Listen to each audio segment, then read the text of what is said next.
Hello guys, আশা করি তোমরা সবাই ভালো আছো। তো আজকে সংখ্যা পদ্ধতির দ্বিতীয় ক্লাস। তো আমি প্রথম ক্লাসে সংখ্যা পদ্ধতির যে বেসিক নিয়ম, সংখ্যা পদ্ধতির যে প্রকারভেদ, দশমিক, বাইনারি, অক্টাল, হেক্সাডেসিমাল, এই চারটি নিয়ে আলোচনা করেছি এবং এদের উপাদান এবং এদের বেস নিয়ে আলোচনা করেছি। তো আজকে আমরা দেখব কিভাবে সংখ্যাটা গণনা করতে হয় এই চারটা সংখ্যা পদ্ধতির সিস্টেমে আর কি। তো আলোচনার শুরুতেই তোমাদের এর আগের ভিডিওটি দেখে আসা উচিত। তো অ্যাট ফার্স্ট তোমরা ভিডিওটি দেখে আসবে এবং দ্বিতীয় পর্বটি শুরু করবে।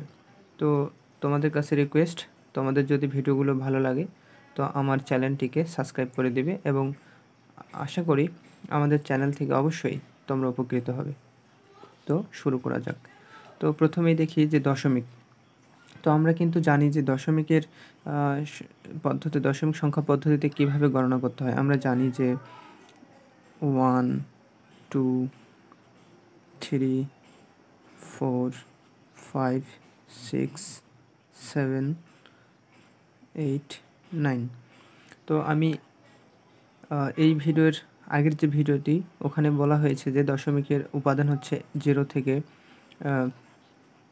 9। তো দেখো, আমি কিন্তু তোমাদের একটা ভুল ধরিয়ে দেওয়ার জন্য কিন্তু দশমিক সংখ্যাটিকে লিখলাম 1, 2, 3, 4, 5, 6, 7, 8, 9 পর্যন্ত। কিন্তু আমরা যখন যেহেতু আমরা আইসিটি সাবজেক্টের দশমিক সংখ্যা পদ্ধতি শিখতেছি, অবশ্যই আমাদের 1 থেকে শুরু করা যাবে না। এই যে দশমিক সংখ্যা পদ্ধতি নর্মালি আমরা যারা এসএসসি পর্যন্ত করে আসছি তারা কিন্তু আমরা গণনা বলতে 1 অর্থাৎ 1, 2, 3, 4, 5, 6, 7, 8, 9 এভাবে কিন্তু গণনা করে আসছি। বাট এখানে এভাবে গণনা করা যাবে না। আমাদের কি করতে হবে? আমাদের 0 থেকে এটা গণনা শুরু করতে হবে। কারণ আমরা যখন এই যে কম্পিউটার গণনা করে মূলত 0 থেকে। তো আমাদের কি করতে হবে? এই যে আমরা দশমিক গণনা পদ্ধতি নর্মালি করে আসছি 1 থেকে শুরু করে, এটা আসলে হবে না। তো কি করতে হবে? আমাদের 0 থেকে শুরু করতে হবে। কারণ আমাদের কম্পিউটার বা যে কোনো ডিজিটাল প্রযুক্তি বা ডিভাইস এরা 0 থেকেই গণনা শুরু করে। তো শুরু করতে হবে 0, 1, 2, 3, 4, 5, 6, 7, 8, দেখো 9। আমি কিন্তু বলছি যে দশমিক সংখ্যা পদ্ধতির উপাদান হচ্ছে 0 থেকে 9 পর্যন্ত। এর আগের ভিডিওতে আমি কিন্তু আলোচনা করেছি। এখন যেহেতু এর পরে এদের কোনো আর উপাদান নেই বা এদের পরে কোনো অঙ্ক নেই, তাহলে আমাদের কি করতে হয় নর্মালি? দেখো, এখন আমরা কিন্তু এরপরে 9-এর পরে কিন্তু 10 হয়, এটা কিন্তু আমরা জানি। তো এটা আসলে কিভাবে হয়? দেখো, 9কে যদি আমি বাড়তে বলা হয় তো এ কিন্তু বাড়তে পারে না। অর্থাৎ এটা কি তোমাদের বোঝার জন্য, খুব সহজে মনে রাখার জন্য একটা ট্রিক্স হচ্ছে যে 9-এর পরে যেহেতু আর কিছু নাই, বা দশমিক সংখ্যা পদ্ধতিতে যেহেতু 9-এর পরে অর্থাৎ 9-এর পরে আর কিছু নাই, এজন্য আমাদের কি করতে হবে? একে কিন্তু আমাদের মূলত এটা হচ্ছে সিরিজটা হচ্ছে একে একে একে এক করে বাড়া। কিন্তু এই 9-এর পরে আর কিছু নাই যে এ বাড়তে পারে। তো এই বোঝার সুবিধার্থে আমি কী করব? যেহেতু 9কে বাড়তে বলা হচ্ছে 1, কিন্তু এ বাড়তে পারতেছে না। তো এর জন্য আমাদের কি করতে হবে? 9 তখন বলবে যে আমি যেহেতু বাড়তে পারতেছি না, তাহলে আমি নিজে 0 হয়ে যাই এবং পাশের জন যে আছে তাকে বাড়তে বলো। তাহলে পাশের জনকে এই দায়িত্ব দেওয়া হলে এ কী করবে? এ 1 হয়ে যাবে। এখন তোমরা বলতে পারো, এবার পাশের জন এবার ডাইনে হলো না কেন?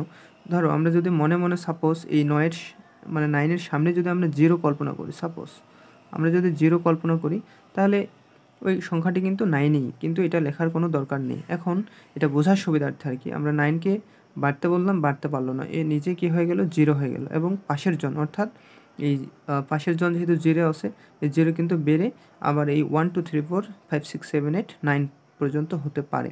এই জন্য পাশের জন বেড়ে কী হয়ে গেল? 1 হয়ে গেল। এই বেসিক ধারণাটা কাজে লাগবে তোমার বাইনারি, অক্টাল এবং হেক্সাডেসিমেলে। অর্থাৎ দেখো, 9 থেকে কিন্তু 10 হলো, আমরা এটা জানি, বাট কীভাবে হলো এটা কিন্তু এখন আমরা শিখে গেলাম। কিন্তু কেউ যদি বলে যে আমরা এই শূন্যটাকে ডাইন দিকে দেবো, অর্থাৎ 9-এর পরে দেবো, তাহলে তো 90 হয়ে গেল, এটা কিন্তু হবে না। তাহলে কি হলো, 9 হলো। এরপর আমরা কি করব, 10-এর পরে কি হয়, 11,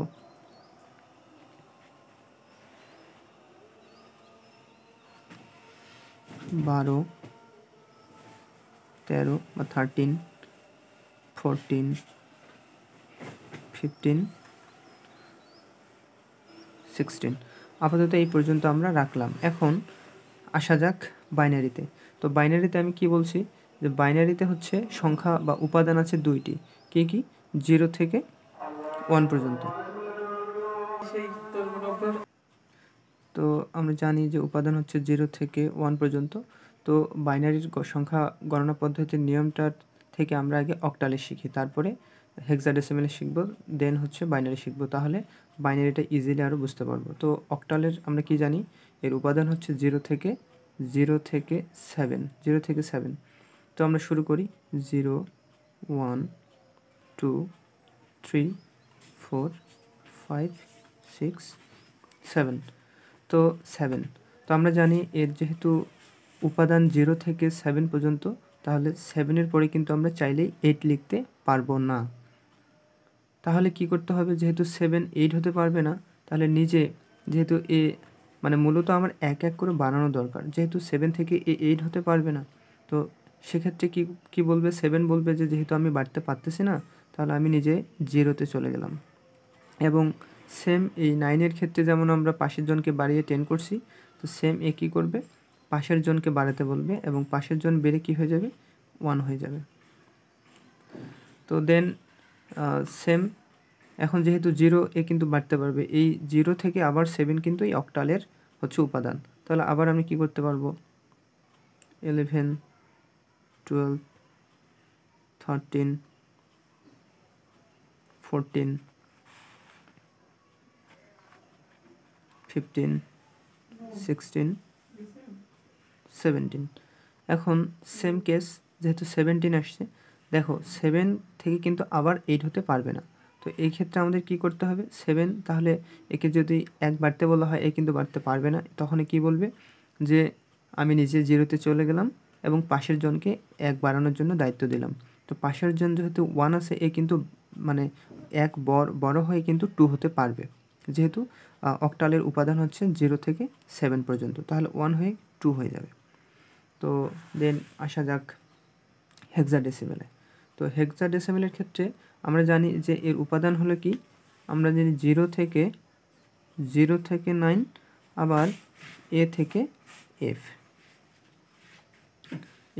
এফ। তো আমি শুরু করি 0 থেকে, 0, 1, 2, 3, 4, 5, 6, 7, 8, 9। দেখো এরপরে কিন্তু আমি চাইলে কিন্তু 10 লিখতে পারবো না, কারণ আমি 10 যদি লিখি, আমি যদি 10 লিখি, এটা কিন্তু স্বতন্ত্র একটা সংখ্যা বোঝায়। দেখো দশমিকের ক্ষেত্রে 10 এক জিনিস, আবার ওই 10ই অক্টালের ক্ষেত্রে আরেক জিনিস, তাহলে এখানে কিন্তু আরেক জিনিস হয়ে যাবে। তাহলে এখান থেকে আমাদের কি করতে হবে, এ থেকে এই 9-এর পরিবর্তে আমাদের এ থেকে, এখানে 9-এর জায়গায় আমরা কি 10, 11, 12, 13, 14, 15, 16 এভাবে লেখার পরিবর্তে আমরা এই জায়গাগুলোকে রিপ্লেস করব ABCD দিয়ে। তাহলে 10-এর জায়গায় কি লিখব, A, 11-এর জায়গায় কি হবে, B, 10, 11, 12-এর জায়গায় হবে C, 13-এর জায়গায় হচ্ছে D, 14-এর জায়গায় হচ্ছে E, A, B, C, D, E, 16-এর জায়গায় হবে, 15-এর জায়গায় হবে F। এখন আমরা যদি এর পরবর্তী সংখ্যাটা লিখি, তাহলে কি হবে, দেখো F, A, B, C, D, E, F। এখন এর পরে কিন্তু এ বাড়তে পারবে না, যেহেতু আমার হেক্সাডেসিমেলের ক্ষেত্রে এ থেকে এফ পর্যন্ত, এবং 0 থেকে আমরা 9 পর্যন্ত কিন্তু ইতিমধ্যে লিখে ফেলছি, এবং এ থেকে কিন্তু এফ লিখে ফেলছি। এখন এফের পরবর্তীতে কী হবে, এর যেহেতু একে 1 বাড়ার দায়িত্ব দেওয়া হলে এ কিন্তু বাড়তে পারবে না, তাহলে এ নিজে বলবে যে আমি 0-তে চলে গেলাম এবং পাশের জনকে 1 বাড়তে বলো। তাহলে পাশের জন ধরে নেই আমরা 0 আছে, তাহলে ওই 1 বের হয়ে কী হয়ে যাবে, 1 হয়ে যাবে। তো আশা করি তোমরা বুঝতে পারছো। এখন আসা যাক হেক্সাডেসিমেলের ক্ষেত্রে। এখন হেক্সাডেসিমাল কমপ্লিট। এখন হচ্ছে বাইনারির ক্ষেত্রে আসো। এখন বাইনারি আমরা জানি এর উপাদান হচ্ছে জাস্ট 0 থেকে 1। তো আমি যদি প্রথমে 0 লিখি, তারপরে 1 লিখলাম। এখন এরপরে কি হবে, এই 1কে যদি আমি আবার 1 বাড়িয়ে 2 করি, 2 কিন্তু হতে পারবে না, কারণ এর উপাদানই হচ্ছে 0 থেকে 1। তো সেক্ষেত্রে কী হবে, 1কে যদি আবার বাড়তে বলা হয় কিন্তু বাড়তে পারবে না। তাহলে কি করবে, এ বলবে যে আমি 0-তে গেলাম, পাশের জনকে 1 বাড়িয়ে দাও। তাহলে এ নিজে 0-তে চলে গেলে কী হবে, 0, এবং পাশের জনকে 1 বাড়াতে বললে কী হবে, 1 হবে। বুঝতে পারছি, এ বাড়তে পারবে না, নিজে 0-তে গেল, পাশের জনকে সেই দায়িত্ব দিল, এ মানে 1 বাড়িয়ে 1 হয়ে গেল, তাহলে 10।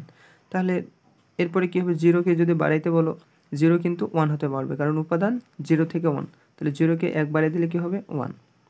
আর যেহেতু বেড়ে গেছে, এটা যা আছে তাই থাকবে, 11।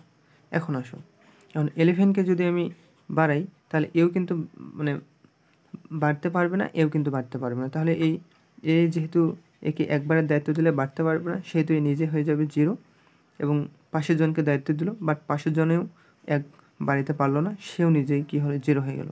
তাহলে কি বললো, পাশের জনকে যদি বাড়াইতে বলা হয়, সাপোজ ধরে নাও 0 আছে, এ কিন্তু বাড়িয়ে 1 হতে পারবে। তো পরবর্তীতে আসো, এ যেহেতু 0, তাহলে 0 কিন্তু বাড়তে পারবে। তাহলে 1 যদি বাড়াও, তাহলে 0 বাড়িয়ে কী হয়ে যাবে, 1 হয়ে যাবে। এবং যেহেতু এ বাড়তে পারছে, বাকিগুলা যা আছে এদের কোনো কাজ নেই। যেহেতু এ নিজে বাড়তে পারছে, এই বাকিগুলোর কোনো কাজ নেই। তাহলে 0, 1। এখন আবার আসো, এখন যদি এর পরবর্তী সংখ্যা আমাকে 1 বাড়াইতে হবে, তাহলে 1 যদি আমি বাড়াই, তাহলে এ কিন্তু 1 কিন্তু অর্থাৎ 1 কিন্তু মানে আবার বাড়তে পারবে না। তাহলে এ নিজে কী হয়ে যাবে, নিজে 0-তে চলে যাবে, পাশের জনকে বাড়তে বলবে বা সেই দায়িত্ব দেওয়া হবে। বাট পাশের জন কি 0 আছে কিন্তু বাড়তে পারবে, তাহলে এ কি 1 হয়ে যাবে। তাহলে এ যেহেতু বাড়তে পারছে, পাশের জনের কোনো কাজ নেই, ও যেমন আছে তেমনি থাকবে। তদ্রূপ আমি যদি আবার একে আমি কি করি, একে আবার যদি আমি বাড়তে বলি, এ কিন্তু বাড়তে পারবে, সেক্ষেত্রে 1 হয়ে যাবে। এ যেহেতু বাড়তে পারছে, পাশের জন কিন্তু আর কোনো কাজ নেই, তাহলে ও যেমনি আছে তেমনি থাকবে। তো আশা করি তোমরা নিয়মটি বুঝে গেছো। আমি এখন বাকিগুলো পূরণ করে দিব। তো দেখো, এখন এই বেসের ধারণাটি কেন গুরুত্বপূর্ণ, দেখো একই সংখ্যা, ধরো এই 16, এই তোমরা যদি এই যে 1 দেখো, তোমরা যদি এখানে 1 দেখো, তাহলে দেখতে পাবে সেটা দশমিক, বাইনারি, অক্টাল এবং হেক্সাডেসিমালে কিন্তু একই জিনিস। আবার যদি তোমরা 4-এর দিকে খেয়াল করো, দশমিকে 4, বাইনারিতে হচ্ছে 100, অক্টালে তোমার 4, আবার হেক্সাডেসিমালেও কিন্তু 4। তদ্রূপ তোমরা যদি এখানে 16কে খেয়াল করো, 16-এর ক্ষেত্রে দেখো বাইনারিতে কিন্তু আসছে 10000, আবার অক্টালে আসছে কত, তোমার 20, আবার হেক্সাডেসিমালে আসছে কত, 10। তো দেখো এখন একটা সংখ্যা এক এক সংখ্যা পদ্ধতিতে এক এক রকম মান ধারণ করতেছে। এখানে 16, তোমার দশমিকে 16 দেখো হেক্সাডেসিমালে ধারণ করতেছে 10, আবার অক্টালে ধারণ করতেছে মান 20। আবার তোমরা যদি বাইনারিতে দেখো, তাহলে দেখা যাচ্ছে যে 10,000 মানটা ধারণ করতেছে।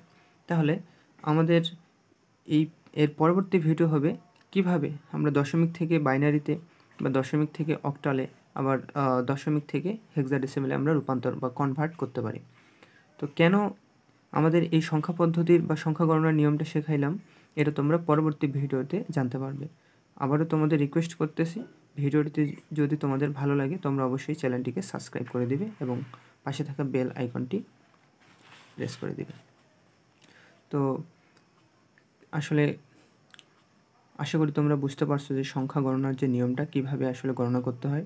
অ্যাট ফার্স্ট আমি তোমাদের দেখাইছি যে তোমার দশমিকটাকে মানে অ্যাট এ গ্লান্স একটা তোমাদের শর্ট ভিউ দিয়ে দিচ্ছে আর কি, যে দশমিকের ক্ষেত্রে দেখো তোমার হচ্ছে আমরা কখনোই 1 থেকে গণনা শুরু করব না, আমরা 0 থেকে শুরু করব।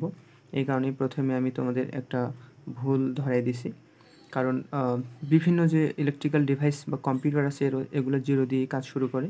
তো আমরা এভাবে গণনা করব এবং পরবর্তীতে এক এক করে বাড়ানোর পরে কিভাবে 9 থেকে 10 হয়েছে বা 1-এর পরে কীভাবে 10 আসছে, সেক্ষেত্রে এখানে 7-এর পরে কীভাবে 10 আসছে, বা এখানে তোমার এফের পরে কীভাবে হচ্ছে এফের পরে কীভাবে দেখো এফের পরে কীভাবে 10 আসছে তা কিন্তু আমি তোমাদের সুন্দর করে বুঝাই দিয়েছি।